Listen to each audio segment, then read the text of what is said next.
Poster அடிச்சு ஒட்டுறாங்க எல்லாமே, கொலகாரம் Vijay arrest பண்ணுன்னு சொல்லிட்டு. அன்னைக்கும் மாவட்ட செயலர்கள் யாரும் போல. எல்லாருமே கேக்குறாங்க என்னாச்சு என்னாச்சு, எவ்வளவுதாங்க நாமளும் முட்டு கொடுக்க முடியும் சொல்லுங்க. பேச விடாம 25 நாளா இந்த மாதிரி பண்றாங்கன்னா என்ன காத்துக்கு வருமா வராதா கேட்டா அவ்வளவு த்ரெட்டன். கிராமத்துல ஒரு அரசியல் பிரச்சனையில ஒருத்தர் இறந்து போயிட்டாரு. அந்த இளவு வீட்டுக்கு 5 கட்சி அந்த ஊர்ல இருக்குது. ஆனா 4 கட்சி தான் போயிருக்குன்னா அந்த 5வது கட்சியா அதுக்கப்புறம் ஊருக்குள்ளே விட மாட்டாங்க. அதுதான் இங்க இருக்கிற அரசியல் நடைமுறை. இந்த கட்சிகள்லாம் அப்படியே பயங்கர புனிதர்களா இருக்காங்கன்றது இல்ல.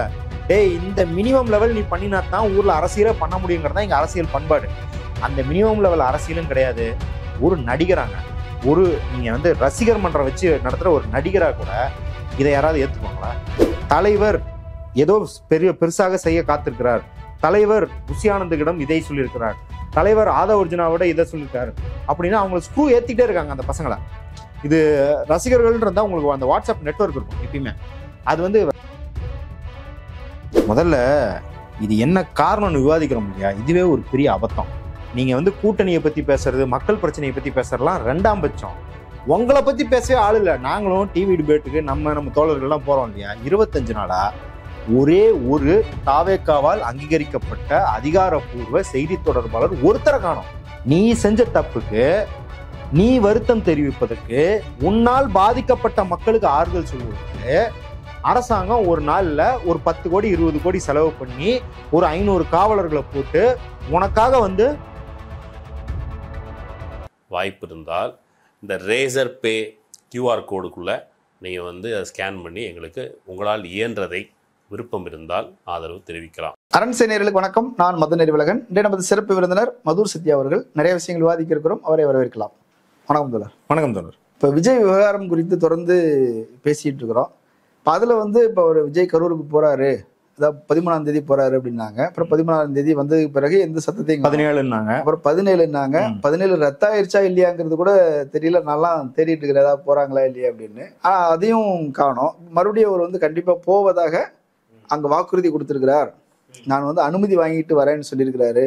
அப்படிலாம் செய்திகள் தான் வருது, தகவல் அப்படின்னு தான் வருதே தவிர அவங்க சைட்ல இருந்து அதிகாரப்பூர்வமா என்ன பிரச்சனை, ஏன் போறோம் வரோம். இப்போ ஒரு பக்கம் கேட்டா எங்களுக்கு இடம் கிடைக்கலன்னு ஆதவ ஒரிஜினல்லாம் பேசியிருக்கிறார். உண்மையில இடம் கிடைக்காததுனால போலையா, அல்லது இப்போ ஒரு 4 பேர் பேசுறதான் எல்லாரும் விவாதிச்சுட்டு இருக்கிறோம், ஆதரிச்சு பேசுனது. மற்றவங்க என்ன நினைக்கிறாங்கிறது தெரியல. அப்ப அவங்க கருத்து என்ன, அவர் பயப்படுறாருன்னு ஒரு கருத்தை பேசுறாங்க. அங்க போனா யாராவது கேள்வி கேட்டா விமர்சனம் பண்ணிட்டா என்ன பண்றதுன்னு பயப்படுறாரு. இப்படியான விமர்சனங்கள் இருக்குது. என்ன காரணத்தினால இன்னும் போகாம இருக்கிறார்? முதல்ல இது என்ன காரணம்னு விவாதிக்கிறோம் இல்லையா, இதுவே ஒரு பெரிய அபத்தம். இந்த சொகுசு வேற ஏதாவது தலைவருக்கு நீங்க கொடுத்துருப்பீங்களா? உலகத்துல எந்த தலைவருக்கும் கிடையாது. அதான் நான் கட்சி தலைவர்லாம் விட்டலாம். விடுதலை புலிகளின் தலைவர், ஈழ விடுதலை போராளி பிரபாகரன் அவர்கள் பல தேசத்தின் இராணுவம் வேட்டையாடப்பட்டவர். அவர் ஒரு அசம்பாவிதம் நடந்துடும், எங்கேயாவது ஸ்ரீலங்கால குண்டு வெடிச்சிடும். இந்த குண்டு வெடிப்புக்கு நாங்கள் பொறுப்பு இல்லை அப்படின்னா அடுத்த நாள் லண்டன்லயோ நார்வேலையோ ஆண்டன் பாலசிங்க பிரஸ் கான்ஃபரன்ஸ் கொடுத்துருவார். ஒரு வாரத்துக்குள்ள பத்திரிகையாளர்களை ரகசிய இடத்துக்கு கூப்பிட்டு இவரும் தலைவரும் கொடுத்துருவார். எப்ப பல்வேறு இராணுவங்கள் தேடப்படுற ஒரு நபர் ஒமர் முக்தர் லிபியால இத்தாலிக்கு எதிராக போராடுறார். இத்தாலி ஒரு பொய் செய்தி பரப்புச்சுன்னா உடனடியாக பத்திரிகையாளர் கூப்பிட்டு பிரஸ் கான்ஃபரன்ஸ் கொடுத்துருவார்.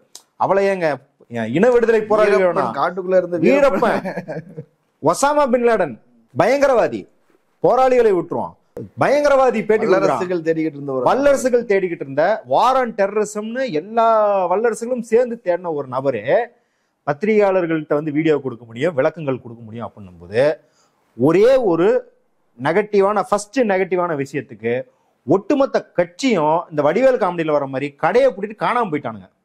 எங்க இருக்கிறானுங்க தெரியல. அதாவது கிராமம், நகரம், தாலுகா, மாவட்டம், இப்படி உங்களுக்கு அருகாமையில் உள்ள நடக்கக்கூடிய செய்திகள் எல்லாம் உடனடியாக தெரிஞ்சுக்கணும் அப்படின்னா வே2 நியூஸ் ஆப்பை டவுன்லோட் பண்ணுங்க. டிஸ்கிரிப்ஷன்ல கொடுத்துருக்குறோம், கமெண்ட்ஸ்லயும் இருக்குது, டவுன்லோட் பண்ணி பாருங்க. நிறைய விஷயங்களை தெரிஞ்சுக்குங்க. நீங்க கூட்டணியை பத்தி பேசுறது, மக்கள் பிரச்சனையை பத்தி பேசுறதுலாம் 2ஆம் பட்சம்.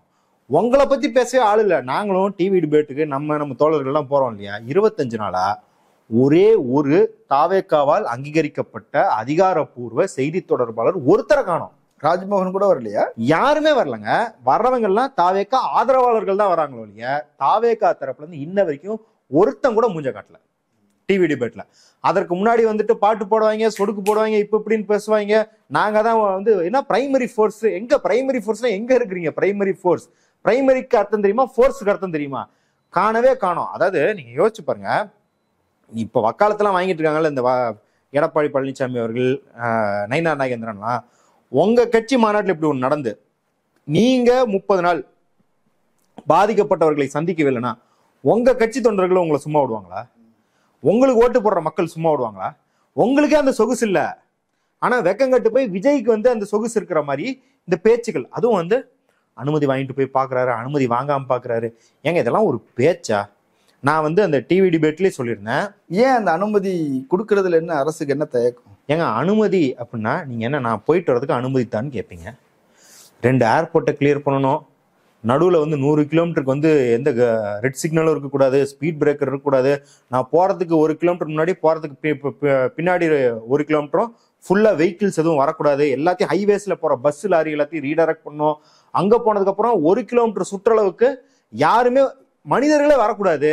பிரதமர் காஷ்மீருக்கு போகிற மாதிரிலாம் இருக்குது. ஏங்க பிரதமர் காஷ்மீர் கூட இவ்வளவு போக மாட்டாருங்க. நான் ஒன்றும் இல்லை, நம்ம போன வருஷம் இங்கே வந்து திடீர்னு பார்த்தா டிராஃபிக் ஒரு இதுல இதே மாதிரி ஒரு இன்டர்வியூ கொடுத்துட்டு வண்டியில போனா திடீர்னு டிராஃபிக் என்ன சுத்தி விட்டாங்கன்னு போய் பார்த்தா மோடி போய்கிட்டு இருக்காரு டி நகர்ல. இங்க மோடி ரோட் ஷோ போறதுக்கே இந்த அளவுக்கு 1 கிலோமீட்டர் சுற்றளவுல வந்து மக்கள் அகற்றுறது அப்படிலாம் எதுவும் பண்ணாங்க. அந்த ஏரியால மட்டும்தான் இருந்தது. அந்த ஏரியால மட்டும்தான் இருந்தது. அதான் அந்த ஏரியானா அந்த லேன்ல மட்டும்தான், அது பக்கத்து லேன்ல இருந்து நீங்க பாக்கலாம், அப்படிதான் இருந்தது. ஆனா இந்த ஆள் வரத்துக்கு, அதாவது இமானுவல் மக்ரோனு, ஜி ஜின்பிங்லாம் வந்தா கூட இப்படி பாதுகாப்பு கேட்காத அளவுக்கு ஒரு பாதுகாப்பு கேட்டா இது அனுமதி கிடையாதுங்க.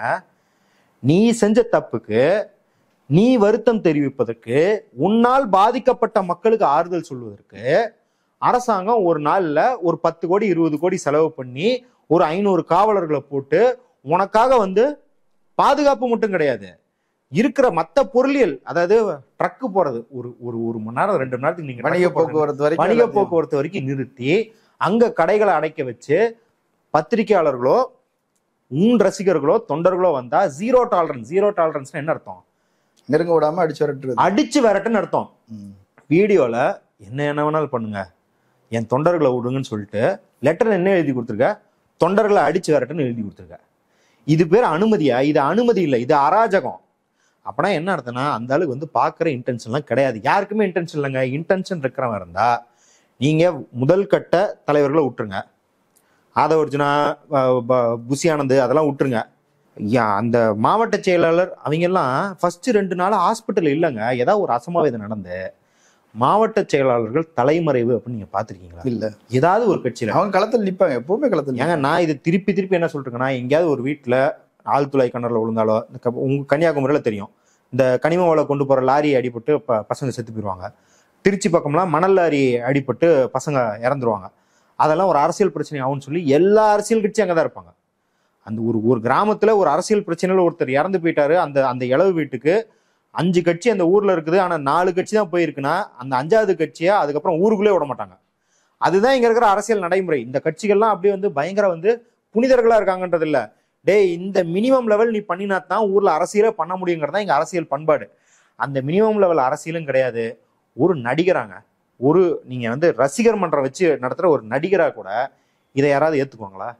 எல்லா நடிகர்களும் அவர்களோட ரசிகர்கள் இறக்கும் போது அந்த வீட்டுக்கு போய் பார்க்கறது அப்படிங்கிறது ஒரு சினிமா துறையிலே ஒரு வழக்கம்.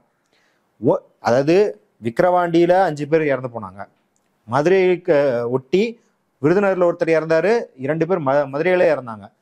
அதையுமே போய் பார்க்காத விஜய் இப்ப அது 41 பேரா இருக்கிறாரு.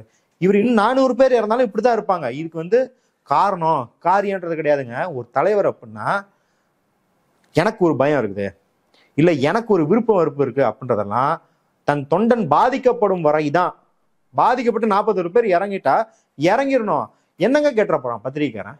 என்ன கேட்டுருவான்? உங்களுக்கு எதிரான கேள்வி என்ன கேட்டுருவான்? தூக்குல தொங்குங்கன்னு சொல்லுவான். நான் வந்து பத்திரிகைக்காரன் என்ன கேட்பான்? மிஞ்சு போனா சார் நடந்து காரணம் யார் சார்? அப்படி அதுக்கு கூட பதில் சொல்ல முடியாத அளவுக்கு என்னத்தை நீங்க வந்து கட்டி பாதுகாக்கிறீங்க உங்களுக்கு எதிராக. அதாவது உலகமே தன்னை சுட்டுதான் இயங்குது, இந்த 41 பேர் இறந்தது எனக்காகத்தான் அப்படின்னு ஒரு மாயையில வாழ்றாருல, அப்படி நினைக்கிறாரா? ஆமா, பின் ஏங்க அந்த வீடியோ கூட பாருங்க. அந்த வீடியோல என்ன, அந்த மக்கள் பாதிக்கப்படுறதோட என் வாழ்க்கையில நான் இப்படி ஒரு துயரத்தை நான் சந்திச்சதே இல்லை, எனக்கு இதை எப்படி வந்து புரிஞ்சுக்கிறதுனே தெரியல, என்னால நினைச்சு பார்க்க முடியாத அளவுக்கு என்னென்னவோ சதி பண்றாங்க, அப்போ கூட கன்சர்ன் வந்து அந்த பாதிக்கப்பட்ட மக்கள் பத்தி இல்ல, அது தன்னை எப்படி பாதிக்குது அப்படிங்கிறத பத்தி தான் இருக்குது. அப்ப அப்படி இருக்கும்போது இன்ன வரைக்கும் அவங்க பாருங்க சொல்லிட்டு இருக்க சாக்கெல்லாம் நாங்க ரொம்ப மீள முடியாத துயரத்துல இருக்கோம். என்ன ஏன் உனக்கு என்ன இப்ப பாதிப்பாச்சு? என்ன நீ மீள முடியாத துயரத்துல இருக்க? நீ சொகுசா தானே இருக்க. மீள முடியாத துயரம் பாஸ்கெட் பால் மேட்ச் பார்க்க போகலாம், மீள முடியாத துயரம் ஆயுத பூஜை கொண்டாடலாம், மீள முடியாத துயரம் இப்ப அடுத்து ஜனநாயகனுக்கு என்ன ஆகுது அப்படிங்கறது அப்டேட்ஸ்க்கு வந்து வேலைகளை பண்ணிக்கிட்டு இருக்கலாம். ஆனா மீளோட பேசிட்டு இருக்காங்கன்னு சொல்றாங்க. ஆமா, அது ஒரு தகவல் வருது. நம்ம வந்து மூத்த பத்திரிகையாளர்கள் போலவும் இல்ல புலனாய்வு புலிகளை போலவும் சோர்ஸ் நம்ம சொல்றதுல அர்த்தம் இல்லை. ஆனா ஒரு தகவல் வரது என்ன அப்படின்னா, ஒடிசாவை சேர்ந்த பாண்டாவுடன் பேசி கொண்டிருக்கிறார். அவர் வந்து பாண்டா அப்படிங்கிறவர், ஜெய் பாண்டாங்கிறவர் வந்து பாஜகவோட தேர்தல் பொறுப்பாளர், அவர் கூட பேசிக்கிட்டு இருக்காரு. தேர்தல் பொறுப்பு இதுவும் ஒரு தகவல். பாருங்க, இவருக்கு நெகட்டிவா வர்றது தகவல், இவருக்கு பாசிட்டிவா வர்றதும் தகவல். நான் இது வந்து அரசியல் பண்ணிடுவாங்க அப்படின்னா, மகாமகம் நடந்தது 90களில், மகாமகம் நடந்தது. 50 பேர் இறந்து போனாங்க, 76 பேர் படுகாயம் அடைந்தார்கள். அன்னைக்கு வந்து பொன்னையன், நெடுஞ்செழியன் எல்லாம் காணாம போயிட்டாங்களா? களத்தில் நின்னாங்க. தினகரன் திமுகவுக்கு ஒரு பெரிய கெட்ட பேரு, இந்திய வரலாறுல கருத்து சுதந்திரத்துக்கு ஒரு கரும்புள்ளி அப்படின்னு சொல்லப்பட்ட ஒரு இன்சிடென்ட். ஆற்காடு வீராசாமி, அன்பழகன்லாம் ஓடி ஒளிஞ்சிட்டாங்களா? அவங்கெல்லாம் களத்துல தானே இருந்தாங்க, எல்லாத்துக்கும் பத்திரிகையெல்லாம் பதில் சொல்லிட்டு தானே இருந்தாங்க. அடுத்த நாள் கலைஞரே பிரஸ் மீட் வச்சுட்டாருங்க. அப்ப அப்படி இருக்கும்போது ஏதோ வந்து அரசியல் தலைவர்கள் எல்லாரும் நெகட்டிவ் செஞ்சது இல்லை, நாங்க தான் நெகட்டிவ் சந்திக்கிறோம் அப்படின்ற ஒரு போலி பிம்பம் இருக்கு இல்லையா? இந்த சொல்றாங்க, காந்தி வந்து சொன்னாராம், ஆக்ஷன் ஸ்பீக்ஸ் லவுடர் தென் வேர்ட்ஸ். அதனால நாங்க வந்து சொல்லால் எதையும் செய்ய போறது இல்லை, செயலால் என்ன செஞ்சு காட்டின. இப்ப நீ செயல் அப்படின்னா நீ சொல்லு இல்லப்பா, நீ எதுவுமே பேசலப்பா. 41 பேர் உன் கட்சிக்காரன் தானே உயிர் இழந்திருக்கான். நீ வந்து திமுக மேல பழி போறீல்ல, இந்நேரத்துக்கு எத்தனை ஆர்ப்பாட்டம் நடந்திருக்கணும், எத்தனை சாலை மறியல் நடந்திருக்கணும், எத்தனை போராட்டங்கள், முற்றுகை போராட்டம் நடந்திருக்கணும். போய் டிஜிபி ஆஃபீஸை முற்றுகை பண்ணு. உனக்கு நிஜமாலுமே அரசியல் திராணி இருந்தா ஒன்றும் இல்லை. திண்டுக்கல்ல போன வருஷம் கம்யூனிஸ்ட் கட்சி தோழர்களை இந்து முன்னணிக்காரங்க வந்து சீண்டிவிட்டாங்க, ஒரு தோழரை அடிச்சிட்டாங்க. அடுத்த நாள் திண்டுக்கல்ல எல்லா கம்யூனிஸ்ட் கட்சியும் கூப்பிட்டு ஒரு பெரிய போராட்டம் நடத்தினாங்க. அந்த போராட்டத்துக்கு வந்து வம்புழுத்தம் மண்டை உடஞ்சு போச்சு அடுத்த நாள் இந்து முன்னணிக்காரனுக்கு. அப்ப அதுதான் ஒரு தொண்டனுக்கு ஒரு பாதிப்பு அப்படின்னா, ஒரு அரசியல் கட்சி எதிர்வினை ஆற்றணும் அப்படிங்கிறத நீங்க வந்து கலாய்ச்சிக்கிட்டு இருக்கீங்கல்ல. எத்தனை சீட்டு வாங்குறீங்க, எத்தனை சீட்டு ஜெயிக்கிறீங்கன்னா அந்த கம்யூனிஸ்ட் கட்சிகள்ட்ட இருந்து கத்துக்கணும். ஏங்க, ஒரு சாதா லெட்டர் பேடு கட்சி கூட அவங்க தொண்டர்களை போலீஸ் பிடிச்சா அவங்க லாயர் தான் போவான். ஆனா இவனுங்க தனித்தனியா லாயர் வச்சுக்கிறானுங்க. அது ஏற்கனவே சொல்லியிருக்கலாம்ல, கட்சியோட நிலைப்பாடு அதுதான். யாராவது அவங்களுக்கு பிரச்சனை இருந்துச்சுன்னா அவங்க லாயர் வச்சுக்கீங்க. அப்புறம் இது என்ன கட்சி? இது என்ன இந்த பிரமிட் மார்க்கெட் ஸ்கீம் மாதிரி? நீ ஆளை கூட்டு வாப்பா, அவன் ஏதாவது திருத்தரம் பண்ணானா அதுக்கு நாங்க பொறுப்பு இல்லை, நீ தான் பொறுப்புங்கிற மாதிரி நீங்க அவங்கவுங்க லாயர் வச்சுக்கோங்கன்னு சொல்றது எது கட்சி? உன் கட்சி தொண்டர்களுக்கே உன்னால சட்ட பாதுகாப்பு கொடுக்க முடியாது, சட்ட போராட்டங்கள் நடத்த முடியாதுன்னா நீ இங்க பிரதானமாக இருக்கிற மாநில சுயாட்சி பற்றிய உரிமை மீட்புகள்லாம் என்ன போய் போராட போற? நீ ஏங்க, ஒரு கட்சி அப்படின்னா கட்சியாக சேர்ந்து தாக்கல் செய்வது இல்லாம எங்களுக்கும் அந்த நிகழ்வுக்கும் சம்பந்தம் இல்ல, அதான் மாவட்ட செயலாளர் பிடிச்சிருக்கீங்களா, அவனை பிடிச்சி பிதுக்குங்கன்ற மாதிரி நீங்க கோர்ட்ல போய் பேசுறீங்க அப்படின்னா இது முதல்ல கட்சியா? இது கட்சி கிடையாது. இது வந்து ஒரு ஸ்டாண்டப் காமெடியன் சொன்ன மாதிரி இது ஒரு இன்ஃப்ளூயன்சர் மார்க்கெட்டிங். விஜயை வச்சுக்கிட்டு அந்த பின்பத்தை காட்டி இங்க இருக்கும் இளைஞர்களை ஏமாற்றி அவர்களை வேண்டுமென்றே ஒரு கட்டமைப்பு இல்லாத ஒரு கூட்டமாக வைத்து அவர்கள் உயிரை அவர்களுக்கே தெரியாமல் பலியிட வைக்கும் ஒரு கொடூரமான கூட்டம் இது. அப்ப அப்படி இருக்கும்போது அவங்க போய் பாக்குறாங்க, பார்க்கல அப்படிங்கிறதெல்லாம் விட்டுறலாம் நினைக்கிறேன். இனிமேலும் அவர் வந்து பார்ப்பாரு பார்க்க மாட்டாரு அப்படிங்கிறது பேசிக்கிட்டு இருக்கிறதே வேஸ்ட். ஏங்க, ஃபர்ஸ்ட் ஒரு வாரத்துல வந்து பார்க்காதவன் அவன் வந்து அதுக்கப்புறம் இதுக்கு மேல வந்து பார்த்தா என்ன பார்க்கலன்னா என்ன? ஆனா இப்போ கூட்டணி பேச்சுவார்த்தையெல்லாம் நடக்குது. இப்போ எனக்கு என்ன ஆச்சரியம்னா, ஒரு ஒரு கொள்கை நிலைப்பாடு மாற்றத்தின் காரணமாக கூட்டணியில் பேசுவாங்க. ஒரு அரசியல் சூழல் மாறி இருக்குது, இதன் அடிப்படையில் கூட்டணிகள் உருவாகும், மாறும், இதெல்லாம் பார்த்துருக்குறோம். ஒரு 41 பேர் படுகொலையை வைத்து ஒரு கூட்டணி மாற்றங்கள் நடக்குது, அரசியல் மாற்றங்கள் நடக்குது, அப்படியான பேச்சுகள் போயிட்டு இருக்குல்ல இந்த 25 நாள், அதை எப்படி பார்க்குறீங்க? அது வந்து தமிழ்நாட்டில் அரசியல் வந்து இதை விட மட்டமா போக முடியாதுங்கிறத வந்து இது ஒரு அறிகுறி. அதை விட அதிமுக வந்து ஏங்க, அதாவது திட்டுறது கூட மனம் வராத அளவுக்கு பரிதாப நிலையில் இருக்கிற அதிமுகன்றதை பார்க்குறோம். ஏன்னா கரூர் கிடையாது, கரூருக்கு முன்னாடியே 3 முறை, மினிமம் 3 முறை நாங்களே டிவி விவாதத்துக்குலாம் எதுக்கு போயிருக்கோம் அப்படின்னா, அதிமுகவிலிருந்து தாவேக்காக்கு அழைப்பு விடுக்கிறார்களா? அதிமுக தாவேக்காவை எதிர்பார்த்து நிற்கிறதா? ஏன்னா ஒவ்வொரு முறையும் வந்து எடப்பாடி அவர்கள் வந்து ஒரு பிரம்மாண்ட கட்சி உள்ள வரப்போகுது, சீக்கிரம் வந்து கூட்டணி பேச்சுவார்த்தைகள் நடக்கும், இப்படியெல்லாம் அங்கிருந்து சொல்லிக்கிட்டே இருக்கிறது காரணமாக ஏற்கனவே அவங்க வந்து கையேந்தி நின்று இருக்கிறாங்க தாவேக்காட்டன்னு தெரியும். இத்தனைக்கு பாருங்க, அவங்க நேத்து ஆரம்பிச்ச கட்சி விக்கிரவாண்டியில ஈரோட்டில் கூட போட்டியிடல. வாக்கு சதவீதம் என்னன்னு தெரியாது. ஆதவ ஒரிஜினா வீடியோல ரொம்ப கேவலமாக எடப்பாடி நம்பிலாம் எவனுமே வரமாட்டான் கூட்டணிக்குன்னு ஏதோ ஸ்கூல் பையனை பத்தி பேசுற மாதிரி பேசுறாரு.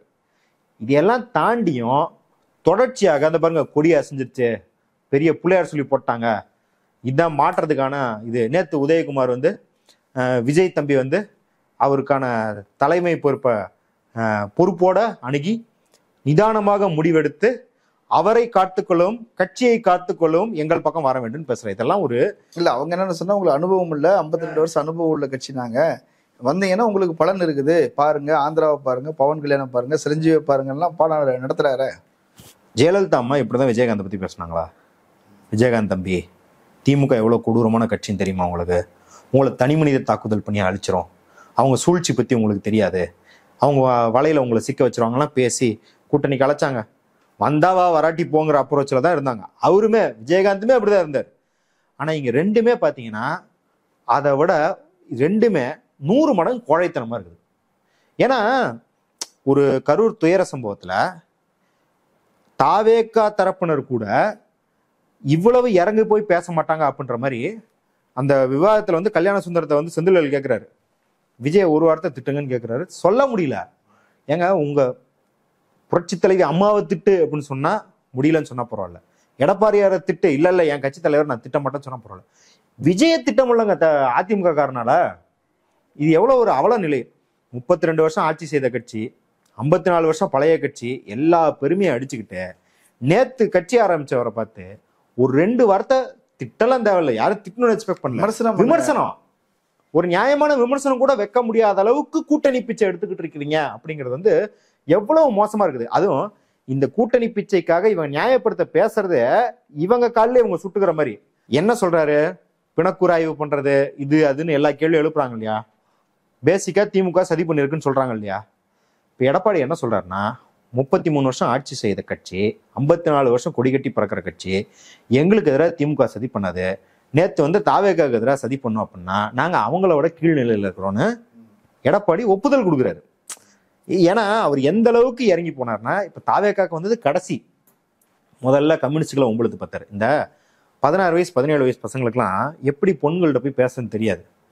அதனால என்ன பண்ணுவானுங்கன்னா, அந்த பொண்ணை இன்சல்ட் பண்ணா அந்த பொண்ணுக்கு நம்மளை பிடிக்க ஆரம்பிக்குன்னு நினைப்போம். அந்த மாதிரி ஒரு கூமுட்டத்தனமான கான்செப்ட்ல சுத்திட்டு இருப்பாங்க இல்லையா? அதே மாதிரி இவர் என்ன பண்ணாருன்னா, ஃபர்ஸ்ட் கம்யூனிஸ்டுகளை திட்டுறது, கம்யூனிஸ்டுகளுக்கு விலாசமே தெரியாம போயிட்டாங்க, கம்யூனிஸ்டுகள்லாம் இப்ப இருக்கிறாங்களா அப்படின்னு சொல்லிட்டு அடுத்த நாளே கூட்டணிக்கு வாங்கன்னு கூப்பிடுறது. அதாவது 2 கம்யூனிஸ்ட் கட்சிகளும் தேசிய மாநாடு கூப்பிட்டு அந்த கூட்டத்துல முதல் தீர்மானமே பாஜக RSS வேற இருப்போம் இருக்கு. அவனோட கூட்டணி வச்சுக்கிட்டு நீ கூட்டணி கூப்பிடுறனா எந்த அளவுக்கு அறிவுஜீவியா இருப்ப நீ?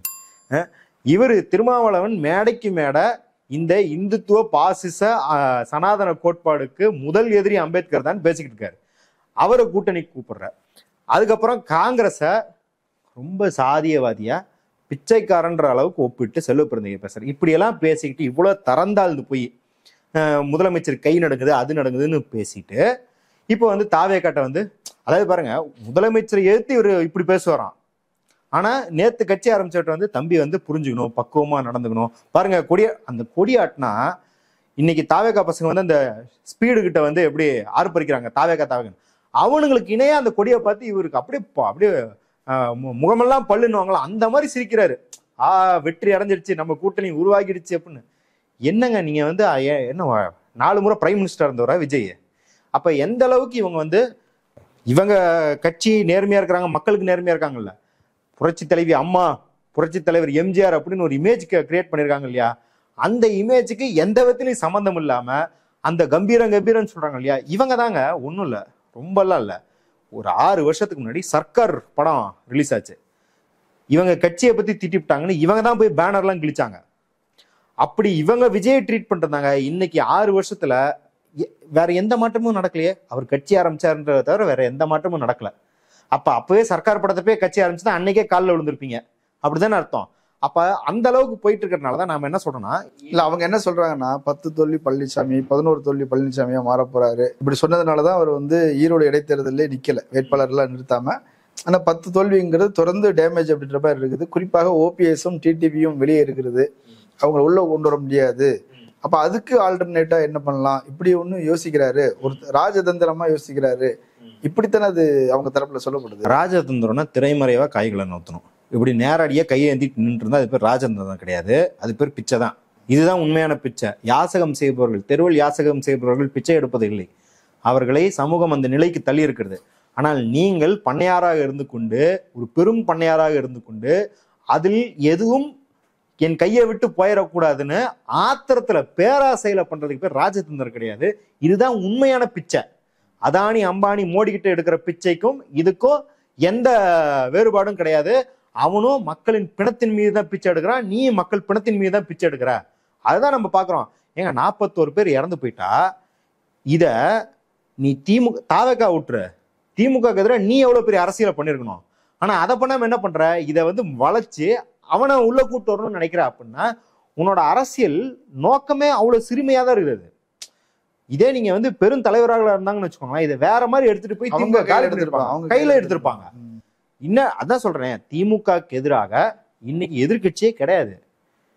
அதாவது விவசாயிகள் பாதிக்கப்படுறாங்களாம், அதுக்கு வந்து குரல் எழுப்புறாராம். விவசாய மசோதாவை ஆதரிச்சவனி நீ எப்படி விவசாயிக்கு ஆதரவு இருப்ப?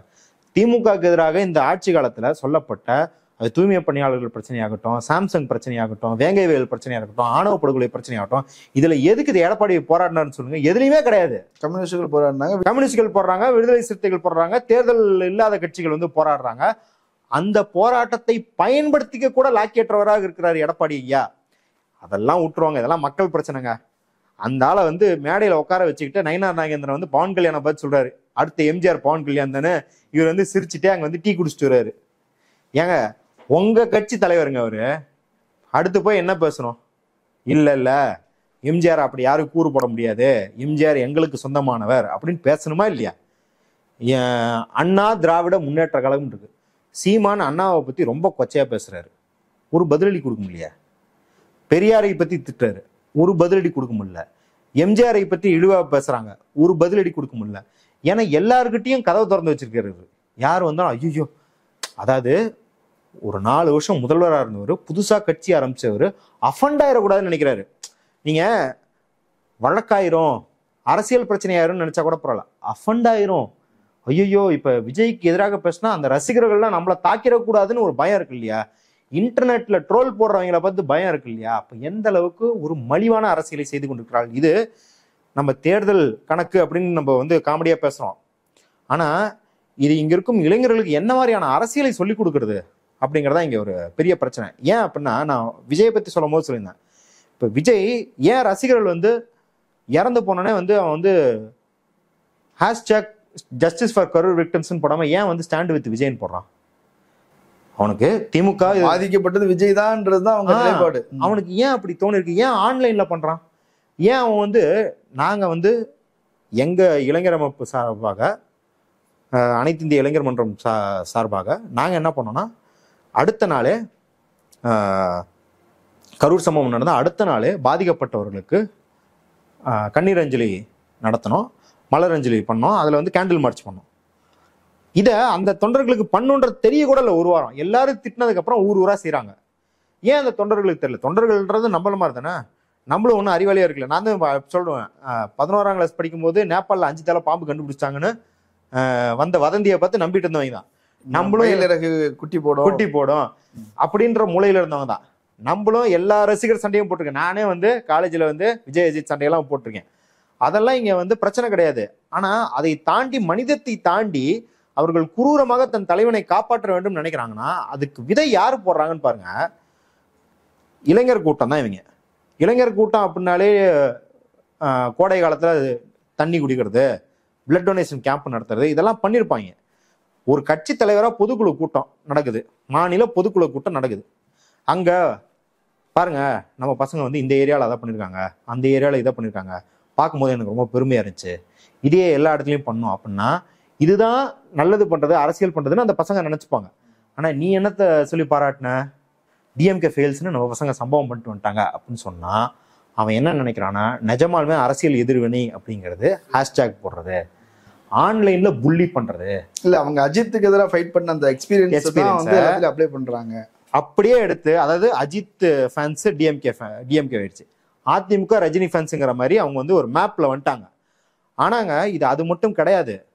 அவங்க என்ன பண்றாங்கன்னா தொடர்ச்சியாக அவர்களுக்கு வாட்ஸ்அப் மூலமாகவோ டெலிகிராம் மூலமாகவோ தலைவர் ஏதோ பெருசாக செய்ய காத்திருக்கிறார், தலைவர் புஷி ஆனந்துகிடம் இதை சொல்லியிருக்கிறார், தலைவர் ஆதவ அர்ஜுனாவோட இதை சொல்லியிருக்காரு அப்படின்னா அவங்களை ஸ்க்ரூ ஏத்திட்டே இருக்காங்க அந்த பசங்களை. இது ரசிகர்கள் இருந்தால் உங்களுக்கு அந்த வாட்ஸ்அப் நெட்வொர்க் இருக்கும் எப்பயுமே. அது வந்து அஜித் ரசிகர்கள், விஜய் ரசிகர்கள், சூர்யா ரசிகர்கள், ரஜினி எல்லாத்துக்குமே இருக்கும். என்ன பண்ணுவாங்கன்னா இப்போ ஒரு படம் ரிலீஸ் ஆகுதுன்னா டீசர் வருவதற்கு முன்னாடி முந்தின நாள் மெசேஜ் இருப்பாங்க, டீசர் 6 மணிக்கு வெளியாகும், யாரும் டவுன்லோட் செய்து பகிர வேண்டாம், அனைவரும் லிங்கை மட்டும் பகிரும், ஏன்னா வியூஸ் போயிடும். 1 மணி நேரத்தில் எத்தனை வியூக்கள், 12 மணி நேரத்தில் எத்தனை வியூக்கள் அப்படின்லாம் போஸ்டர் உங்களிடம் தரப்படும். அது ஹெச்டிஐ வாட்ஸ்அப், ஃபேஸ்புக், இன்ஸ்டாகிராம் ஸ்டேட்டஸில் வைக்கும். இந்த மாதிரி எல்லாம் இன்ஸ்ட்ரக்ஷன் வரும், எல்லா நடிகர்களுக்கும் வரும். இப்போ இந்த வாட்ஸ்அப் இந்த நெட்வொர்க் இருக்கு இல்லையா, அதை எப்படி பயன்படுத்திக்கிறாங்கன்னா, நான் இப்போ இதில் கூட சொல்லியிருந்தேன், எப்படி நெல்லைக்கண்ணன் அவர்கள் காமராஜரை பற்றி பல கதைகளை சொல்வார், பல இன்சிடென்ட்ஸ் நிகழ்வுகளை சொல்வாரோ, அது போல விஜயை பற்றிய அரசியல் கதைகளை இந்த பசங்களுக்கு அனுப்பிச்சுக்கிட்டே இருக்காங்க. அதில் அவன் வந்து விஜய் வந்து இதை பார்த்து துடிச்சு போயிட்டாரு, 1 வாரத்துக்கு அவரால் வந்து தூங்கவே முடியலையா, கண்டிப்பாக அவர் ஆட்சிக்கு வந்தால் இது இருக்காதுன்னு சொல்லிட்டாரு. இப்படி அவரே செஞ்சிருக்க மாட்டாரு, அவர் பாட்டுக்கு ஜாலியாக ஷூட்டிங் போயிருப்பாரு, அவர் பாட்டுக்கு எங்கேயா வெக்கேஷன் போயிருப்பாரு. ஆனால் அவர் அரசியல் ரீதியாக ஏதோ எதிர்வினை ஆற்றிக்கிட்டு இருக்காரு, திரைமறைவாக பெருசாக பிளான் பண்ணிக்கிட்டு இருக்காரு. கவின் இஷ்யூ அன்னைக்கு அவர் வந்து புஷி ஆனந்த் கூப்பிட்டு, ஆனந்த் சார் இவனுங்க சும்மாவே விடக்கூடாது சார் அப்படின்னு சொல்லிட்டாரு அப்படின்னு சொல்லி மெர்சல் படத்தில் அந்த கண்ணோட போட்டு அமுச்சிருவாங்க ஃபார்வர்டு. அதில் வந்து முக்கியமாக என்ன சொல்லிடுவாங்கன்னா, நம்ம ஓப்பனாக எதுவுமே பண்ணக்கூடாது ஆனந்த் சார், இவனுங்க எக்ஸ்பெக்டே பண்ண முடியாத அளவுக்கு, எக்ஸ்பெக்டே பண்ணாத இடத்துல நம்ம அடிப்போம் சார் அப்படின்னா, அவன் என்ன நினச்சிக்கிறான், இவர் கவின் பற்றி பேசாமல் இருக்கிறது ஏதோ ஒரு உக்தின்னு நினச்சிக்கிறான். அவன் வந்து வெகுளியா இருக்கான், அவன் கெட்டவன் கிடையாது, அவன் வெகுளியா இருக்கிறான். அந்த வெகுளித்தனத்தை ஏதோ பண்றாருன்னு நம்பிக்கிட்டே இருக்கணும். இது எல்லாத்தையுமே தலைவருக்கு எதிராக சதியாக பார். விக்கிரவாண்டியில் 5 பேர் இறந்து போனாங்க அப்படின்னா நியூஸ் தமிழ்காரன் வந்து வேணும்ட்டே நம்மளுக்கு எதிராக நியூஸ் கார்டு போடுறான் அப்படின்றத போய் அடி. 41 பேர் இறந்தாங்க அப்படின்னா திமுகவுக்கு உன் தலைவனோட வளர்ச்சி பிடிக்காம 41 பேரை கொண்டு இருக்குன்னு நீ நம்பு அப்படின்னு அவனுக்கு டியூன் பண்ண பத்திரிக்கை இருக்கு. அதனாலதான் சார் ஆதவ அர்ஜுனா ட்வீட் போடுறான். என்னன்னு ட்வீட் போடுறான், நேபாள் போல புரட்சி வரணும்னு ட்வீட் போடுறான். கரெக்டா 20 நிமிஷம் நீக்கிட்டான். இந்த 20 நிமிஷத்துல ஒரு 100 பேர் அதை குவாட் ட்வீட் பண்ணி தாவேக ஐடிகள் புதுசா ஏஐ எடிட்ஸ், ஏஐல ரெண்டர் பண்ண விஜய் வந்து ஒரு ஆர்மியை லீட் பண்ற மாதிரியான எடிட்ஸ், அறிவாலயம் வந்து அழிஞ்சிரும் அப்படின்னு போடுறான். ஒரு 100 பேர் இதை போடுறான் அப்படின்னா என்ன அர்த்தம், போலீஸ் ஸ்டேஷனை பிளாஸ்ட் பண்ணு. அது அப்போ முன் தயாரிப்போட இறங்கியிருக்காங்க. அந்த ஒரு டெலிகிராம் குரூப் எக்ஸ்போஸ் ஆச்சு, அதுல தாவேகா உறுப்பினர் இருக்காங்க. அங்க வந்து சொல்றான் ஜென்சி 2.0 ப்ரொட்டஸ்ட்ங்கிறானுங்க. அவனுங்க வந்து காலையில விடியறதுக்குள்ள அறிவாலயமே இருக்காதுங்கிறானுங்க. ப்ரோ திமுகவுக்கு வன்முறை தான் மொழி அப்படின்னா அந்த மொழியை நம்ம பேசுவோம் ப்ரோ அப்படின்னு பஞ்சவசனமா பேசிக்கிட்டே இருக்கானுங்க.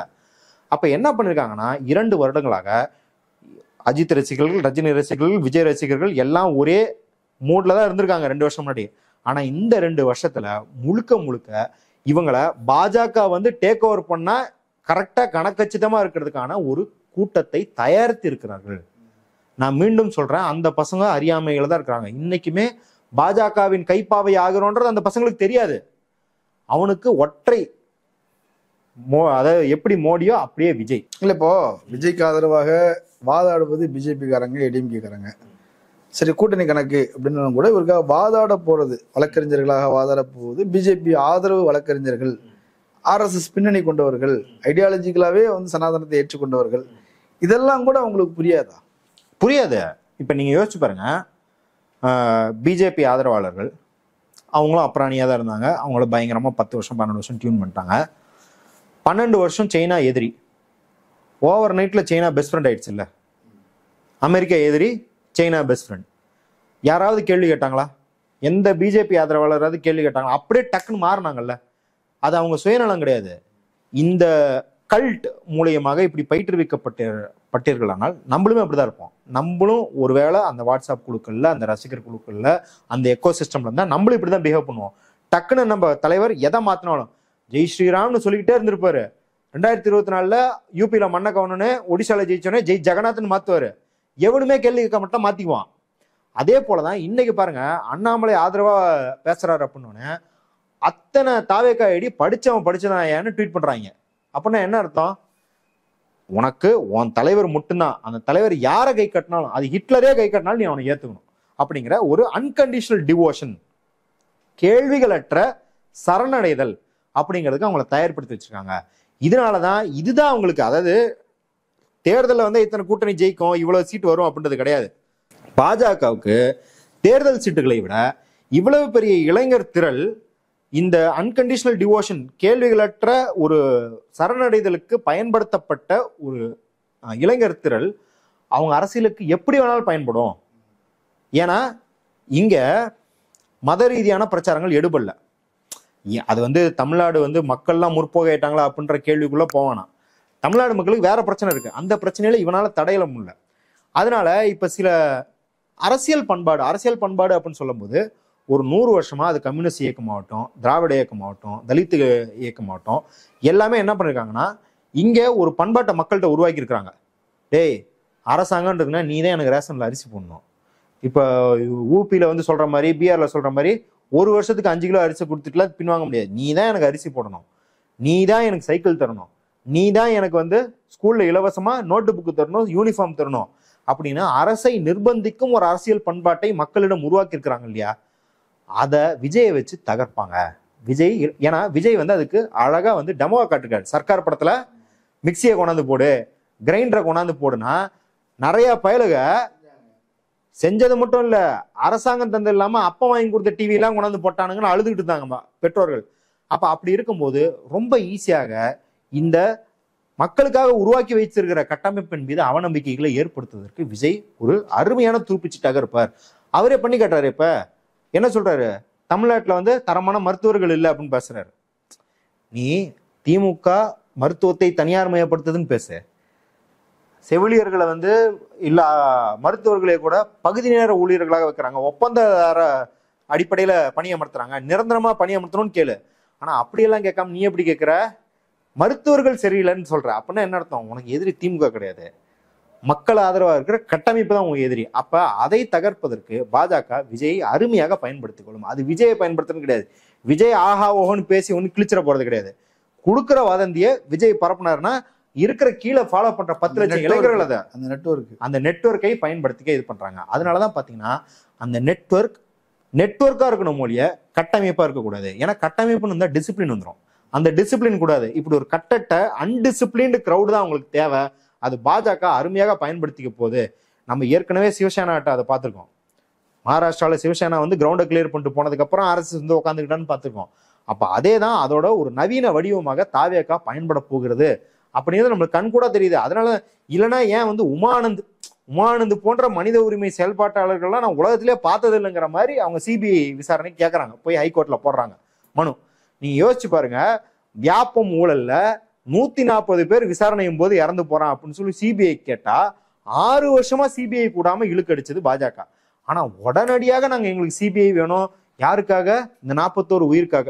பாஜக ஒரு உயிருக்காக ஏங்குச்சு அப்படின்னு சொன்னா பாஜகக்காரனே நம்ப மாட்டான். அப்படி இருக்கிற மனித உரிமை லெவலுக்கு போறாங்க அப்படின்னா அதுக்கு ஒரே காரணம் விஜயும் விஜய் பின்னா இருக்கிற கூட்டத்தையும் பயன்படுத்திக்கலாம் அப்படின்னு தான் பாக்குறோம். நிறைய கருத்துக்கள் சொல்லியிருக்கிறீங்க. ஒரு ஆபத்தான விளைவுகள் என்ன வருங்கிறதையும் முன்கூட்டியே சுட்டி காட்டியிருக்கிறீங்க. மக்கள் அதை பரிசீலிக்கட்டும், இளைஞர்கள் குறிப்பாக பரிசீலிக்கட்டும். கலந்து கொண்ட கருத்துக்களை பகிர்ந்தமைக்கு நன்றி. நேரிலே மற்றொரு விருந்தினரோடு மீண்டும் சந்திக்கலாம். நன்றி.